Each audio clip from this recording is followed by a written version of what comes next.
Have you ever wondered how hackers find vulnerabilities and how companies can find and fix their own? You'll find out today. Our guest for this episode is James Kettle. James is the Director of Research at Portswigger Web Security, where he explores new ways to attack websites and designs and refines vulnerability detection techniques for Burp Suite's scanner. I'm your host, Chris Parker, and this is the Easy Prey podcast. James, thank you for coming on the Easy Prey podcast today. Hey, good to see you. Good to see you as well. Can you tell me a little bit about your background with hacking? Sure. When I was at university, I saw that Google said that they would pay anyone that found a way to hack their website. And I thought, that sounds like fun, and ended up spending a huge amount of time doing that and then working as a professional pen tester. And now I work at Portswigger and try and research new techniques to hack websites. That's really interesting. Can you tell me, I often hear about this, people hear about bounty programs in the news. What are bounty programs? Bug bounty programs are where a company wants to make sure that their product or maybe their website doesn't get hacked by a malicious person. So they go out and they publicly say anyone is welcome to try and hack our website. And if you're successful and you don't do any damage, but you tell us how you did it, then we'll pay you for it and then fix it. So that means they're secure from the hackers. And the great thing about bug bounty programs is anyone with the right skills can take part in them. You don't have to sign a contract in advance. There's no background checks or anything like that. So it's just open to everyone. And it's kind of, if the company has very good security, it doesn't cost them anything to have a whole bunch of people trying to test their security against them. Indeed. And what companies generally find out is that no matter what the company is, how secure they are, someone will always find a way. Yeah. But I successfully hacked PayPal's login page last year, which I'm quite pleased with because it wasn't very easy. That's cool and disturbing at the same time. Yeah, lots of people say that. So with bounty programs, what's kind of the range and the normal payout rates for these programs? The company sets the payouts themselves. So if they're new to a bounty program, then they might offer fairly low bounties, like maybe $100 to a couple of thousand. But if they're well-established programs, like something like PayPal, they can pay quite large bounties. I got 40,000 off PayPal for control over their login page. I think they tend to max out at about 100,000, but that would be quite rare. Yeah, I thought I saw, I don't know if it was Apple or someone kind of in the deep pockets having $1 million bounty program, if you could do this very, very specific hack. Yes, I think that's about the max. But to get something like that, you're basically talking about chaining loads of individual hacks together to get there anyway. Very complicated, but if that's what you like doing, it must be very entertaining and satisfying when you actually are able to compromise the system. It's great fun and really satisfying. So is that what kind of pen testing as a whole is? In terms of the process that you're going through, is that what pen testing is? Or can you tell me more about that? It's similar to pen testing. Pen testing is the classic approach to securing your website, where you just pay a consultant to spend maybe 1 or 2 weeks trying to hack your website. And they're paid per day or per hour. And there's a specific contract and so on. So that's the old school way of doing it. And it still has a lot of value. But some vulnerabilities are going to take potentially people months to find, or maybe only very certain people have the right skills for them. And that's where you can get the benefit by having a pen test to find the obvious problems, and then a bounty program just left running to find the more subtle stuff. Yeah, I know there was an organization that I worked for many years ago who will remain nameless, that they did hire a company to do pen testing, and they found a couple of things that we were fairly sure, things that we would have expected them to find, that there was some random SQL injection, some obscure SQL injection that we missed somewhere, or something that someone had created a decade before that none of us there even knew existed, and someone was able to find, the pen test company was able to find it and exploit it, and haha. But it was really neat that they were able to find a number of things that we were just totally unaware of. And so it really came out to be a very valuable program for us to do. Yeah, it's totally worthwhile getting that third party point of view, because you can't trust, no offense to any developers listening, but you can't trust developers to find vulnerabilities in their own products, because they're their creation. And lots of the vulnerabilities come from the developer made an assumption about something that wasn't quite correct. So you need some kind of external person to find those issues, really. Yeah, you don't necessarily know what your own assumptions are. It's kind of one of those, when you're doing those word search games, you look at it long enough and you can't see it anymore, but someone walks up right behind your back and goes, oh, there's this word, there's this word, there's this word, there's this word. Ha. Yeah, pretty much. So is there kind of a set of standard things that people test for, that pen test organizations use, or packages out there that hackers use to try to access things? Yeah, there's some. If you want to find a vulnerability in a website, you need to use an attack technique, and there's documentation. Like OWASP is a charitable organization, and they publish a methodology, just a set of steps for testing for all kinds of different vulnerabilities in websites. So some people would follow that methodology. Most pen testing companies would probably say, oh, they've taken that methodology and improved it, but they're not going to tell you what changes they've made. But that's the gist of it. Mm-hmm. And most pen testers and bug bounty hunters would also use a security tool to automate some of this process, which is where Burp Suite, the tool that my company makes, comes in. Gotcha. So are there a specific, let's say for people who operate websites, are there a specific set of vulnerabilities that you see on a very consistent basis? Absolutely. These days, I see a huge amount of cross-site scripting vulnerabilities still. It's the plague of the internet. It's the most common bug that's reasonably serious. And some issues like SQL injection are really serious, but they're becoming less common over time. But other bugs like access control issues, like where one user can access data and resources intended for other users, are still quite common. Is that the kind of the biggest risk that people have, is that someone is able to escalate privileges and get access to things that they shouldn't get access to, like other users' personal data? I think that's one of the most common causes of high impact breaches, especially because often these issues are really easy to find. Really, really easy. Like you'll log in and you'll go to view your order, and in the URL bar it will say order ID equals 1234, and then you'll change it to 12345, and you've got someone else's order. And if you get lucky and that's got like their credit card number on it or something, then you can script that up and dump out like 10 million credit card numbers and then sell them for a tidy profit. Ooh, that's devastating. Yeah. So I don't know if you can't answer this question, go ahead and say, I'm sorry, I'm not allowed to answer this question. But what's like the biggest data breach that you guys have been able to do as part of your testing without telling me who the customer was? Were you like able to get access to everything? Yeah, I mean, getting access to everything is depressingly common. Oh.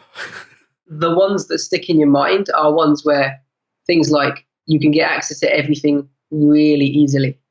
Like on one target that I looked at, there was a folder called sales. So you could go to the website, type in /sales, and then suddenly you had access to literally millions of people's data. It was so much data that the browser was like struggling to show you this page. Wow. And you didn't have to do anything. There was no authentication or anything. It was right there, sitting there, waiting for anyone to find it. Kind of that philosophy of security by obscurity, that I don't need to have any security because no one's going to know that this page actually exists. Yeah, who knows? I mean, it looked really old, so maybe they didn't know that it existed, but the data in it was still up to date. So yeah, I mean, that was one of the, when I was working in the corporate world, that was one of the most difficult things, is not knowing what someone else had built. You know, it could have been 10, 15, 20 years ago, is this still needed? Is it still being used? How secure is it? People weren't necessarily thinking a whole lot about SQL injection, at the birth of the internet. True. So are there things that website operators should be watching out for, some like kind of red flags in terms of steps that they should be taking to prevent hacks and signs that they have been hacked? It's tricky. So it's a big topic. But in terms of making sure that your website doesn't get hacked, there's some basic steps like try and use a framework where possible, because that will make things like SQL injection less likely to happen. And there are courses you can do in training on it. You can learn about these attack techniques yourself. Like we've got a free online course on cross-site scripting. And if you read that, then when you're coding a website, you're going to be more aware of what that vulnerability is and how to prevent it.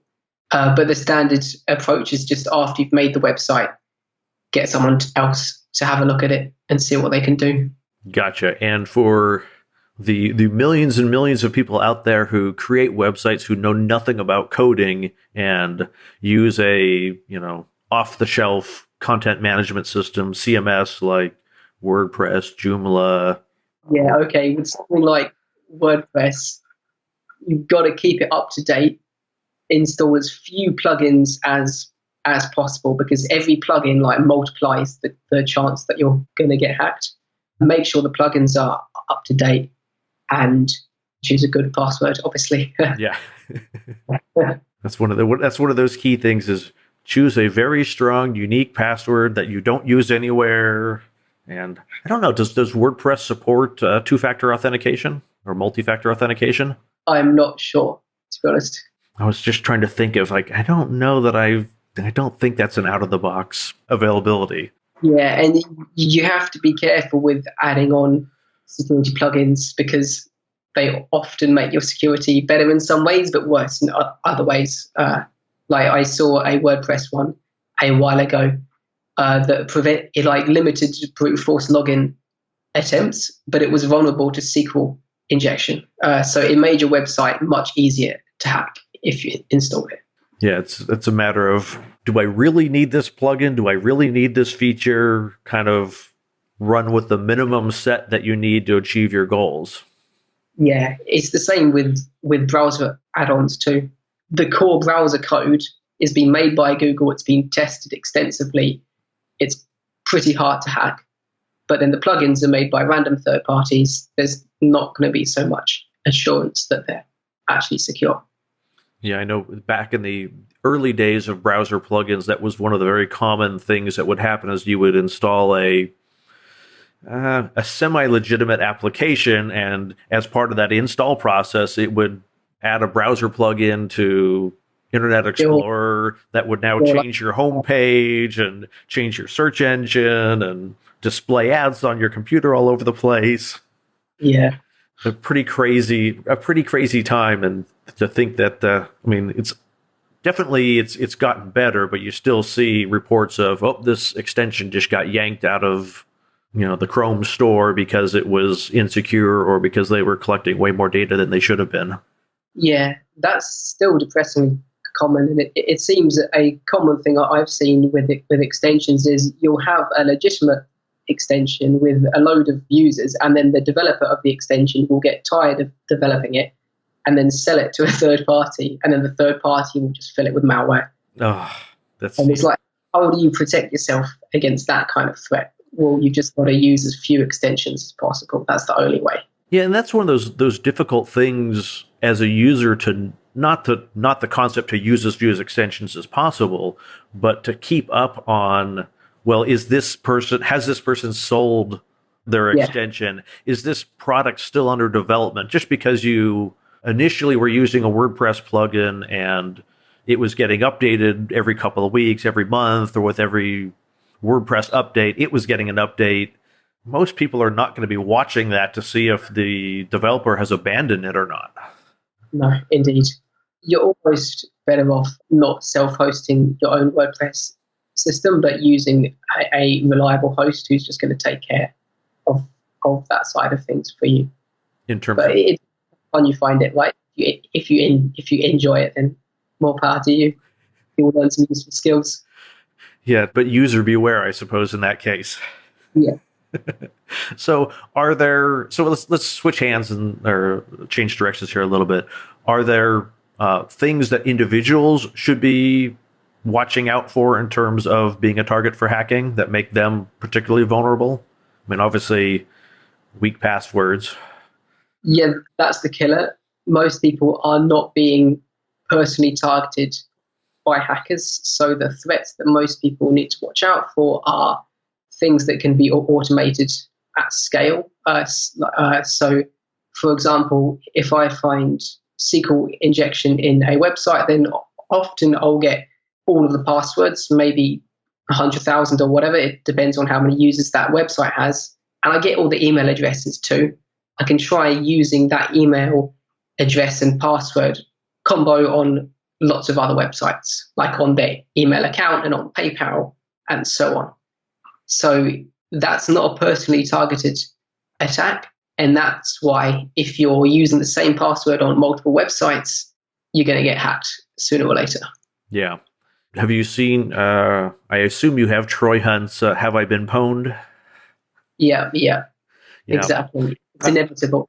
Yep, I had him on previously, and it's one of those things that's you should subscribe with some sort of service that lets you know if an account has been hacked sometime in the past, or at least being aware of these data breaches. Because a lot of people they create an account, maybe they even do use a unique password, but then their Yahoo gets their database dumped, and that account gets hacked, and that email password combination has been available for years on the internet without it being changed. Yeah, you've just got to use unique passwords everywhere, no matter how strong they are. I see a common misconception is if you've got a really strong unique password, then it doesn't matter if you reuse it. But unfortunately, that's not true because some websites still store your password in plain text. Yeah, or they're able to figure it out with enough brute force attacking once you've got a database locally. Yeah, you can brute force at insane speeds these days. Yeah, with the computing power that's now available, it's a little disturbing. And it's not like these data breaches are necessarily coming from mom and pop sites. I mean, Adobe was breached, Yahoo was breached, LinkedIn was breached. So it's not like these are small entities with just a few accounts here and there. No, that's it. And the small guys get breached too. It just doesn't get on the news because it's so common.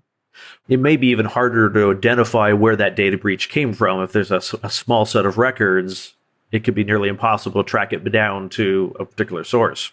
Yeah, true. That's why I just use websites with the assumption that all the data that I give this website is going to end up on Pastebin or somewhere else public at some point in time. Yeah, I think that's a good point to make, is that I generally try to do that, is I assume that any information I enter online, it will be public at some point, whether by choice or by happenstance or by hack.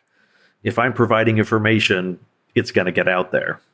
So do you recommend that people provide as little info? Like, lots of websites will ask you for a ton of information when you sign up, but only like 3 fields are required.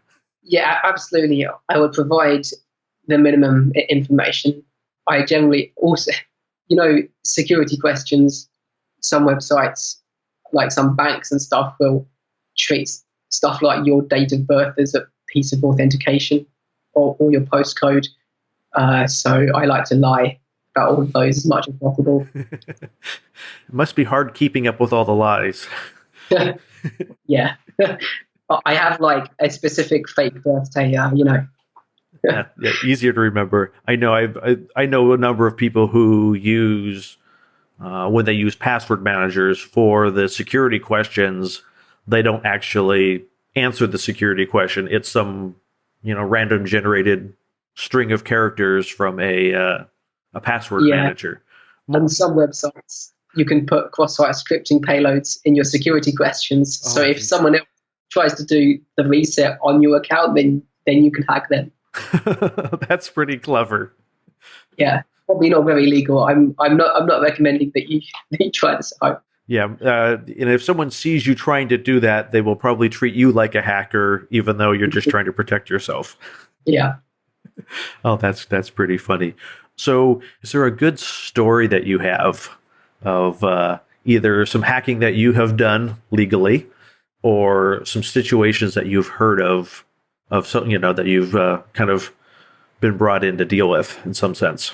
Yeah. My favorite story, my all-time favorite story is there's a company that I can't name for legal reasons, but how this company works is you can sell them vulnerabilities in products. So maybe you find a serious vulnerability in Firefox that lets take control over anyone's computer if they're using Firefox.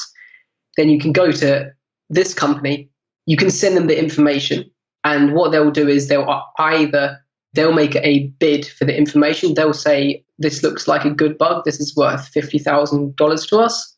And then you can either accept it and you get the payment and they get the information and get to use it, or you can reject it and then they'll act as though they never saw it. So it's a trust-based system, right? And well, this happened years ago and the company's still going, so I guess it mostly works. So I was using Firefox and doing some stuff, and Firefox crashed, and I was like, right, great, I'm going to get my 50K, right? But I didn't know what I was doing. This was a long time ago. And the Firefox bug I found was useless. But when I went to report it, I found a vulnerability in this company's website that let me hijack anyone else's account on this website and view all their highly sensitive exploits that were worth large amounts of money. Oh. And I was like, I don't know what to do with this. I know, I'll sell it to this company.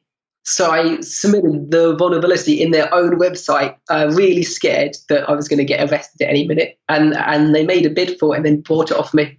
And that was the first bug bounty that I ever got.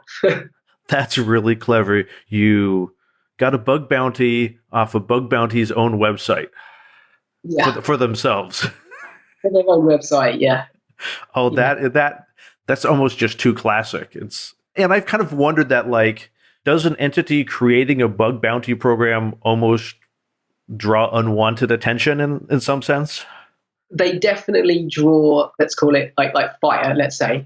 If an entity if they build their security around detecting when people were attacking them rather than being impervious to attack, then running a bug bounty would be kind of harmful because they'd have people attacking them all the time and they've got no idea who's legitimate and who's hostile. But for the most part, the thing is, if your website is on the internet, it is being attacked. You can just put a server up there and just look at the logs, and within a couple minutes, it will be attacked by some automated stuff. So, yeah, that's definitely one thing with running whatismyipaddress.com. I get a lot of people saying, somebody's trying to attack my computer. Who are they? And it's like, or trying to access my router on the public side. Why are they attacking me? Can you help me figure out who they are? And it's like, well, that's just the normal background noise of the internet. You connect a device and it's going to get scanned by thousands of people all over the world, probably just on an ongoing basis. Exactly. So when you see an attack like that, the important thing is to understand it's not personal. Yeah. The funny ones is I've gotten phone calls on my office line asking me, hey, I'm investigating someone trying to attack my system, and I've been using this website, whatismyipaddress.com, and now they're attacking me also. Because they're just seeing all inbound traffic to their computer and assuming all inbound traffic is malicious. It's like, well, no, you're going to my website, looking up IP addresses to find out information about the machines that you think are attacking you, and now you think that the website is attacking you. Yeah, that's pretty crazy. Yeah, I released a hacking tool once, and one of the things that it does is it spoofs your IP address. So it uses some kind of technical mechanism to make it look like your request is coming from somewhere else, in order to test if the website is vulnerable to this kind of spoofing. And unfortunately, I wasn't really thinking what I was doing. So it makes all your requests look like they're coming from the same server. Oh, that was my server. And the server was hosted on Amazon, and then Amazon, like 1 week later, sent us this email like, your website has just been on a hacking spree. And we're like, what? This website doesn't even connect to any other systems. But because we put this plugin in a security tool, loads of people all over the world had been hacking into or trying to hack systems all over the world. And it looked like all this traffic was coming from my server. Okay, I'm going to go really technically wonky here because I think I can have this technically wonky conversation with you. Isn't that really kind of evidence of poorly designed internet infrastructure when spoofing attacks can happen? Because no network should ever be allowing a request out of its network that didn't originate inside its network. Absolutely. This technique only works on poorly configured websites, and it happens at the website level. So the response is actually sent to the correct real user, but the whole time the website thinks it's talking to my server. Gotcha. So we fixed the issue by changing the spoofed IP to 127.0.0.1. Now everyone's wondering why the machines are attacking themselves. Yeah, indeed, but at least they're not contacting us. Yeah, that is one of those difficult things is you make a tool and there's unintended consequences of people not understanding what's happening. And I suppose if it were on your own network that you were responsible as opposed to Amazon, you wouldn't have gotten as nasty of a phone call. But I suppose at some point someone would have called you. Yeah, indeed. My host, or where I co-locate my servers, occasionally gets those phone calls of, people misunderstanding what's happening and thinking that while they're using my website to get information, that it's hacking them or something weird like that. It's interesting. Yeah, we get a fair amount of that. If people want to learn more about penetration testing, hacking, bounty programs, more about what you and your company do, are there some websites they can go to, some social media they can follow? Yeah, so the company is called PortSwigger, and the tool is called Burp Suite. So if you Google either of those, then you'll find our website and Twitter. You might, if you're interested in the hacking side of things, we've got something called the Web Security Academy, where we've got loads of online courses, all free and interactive labs. So you can practice hacking into real websites without any risk of getting any angry emails or anything like that. Oh, that's neat. And where's that at again? The Web Security Academy. Web Security Academy. Okay, we'll make sure to link to that in the show notes. And if people want to follow you on social media, can they find you on Twitter? Albino Wax. It's a long story. Some will reserve for another day. Yeah, definitely. Thank you so much for coming on and sharing your experiences and doing your best to help companies keep their websites secure from all the crazy stuff that goes on out there. Cool. Thank you very much. Stay safe. Thank you for listening to this episode of the Easy Prey podcast. If you found this episode helpful, tell a friend and leave a review on your favorite podcast platform. Notes and a transcript of this episode with James Kettle can be found at easyprey.com/15. Have you ever been a victim of a scam, and are you interested in sharing your story with the Easy Prey audience? Head over to easyprey.com/mystory to learn more.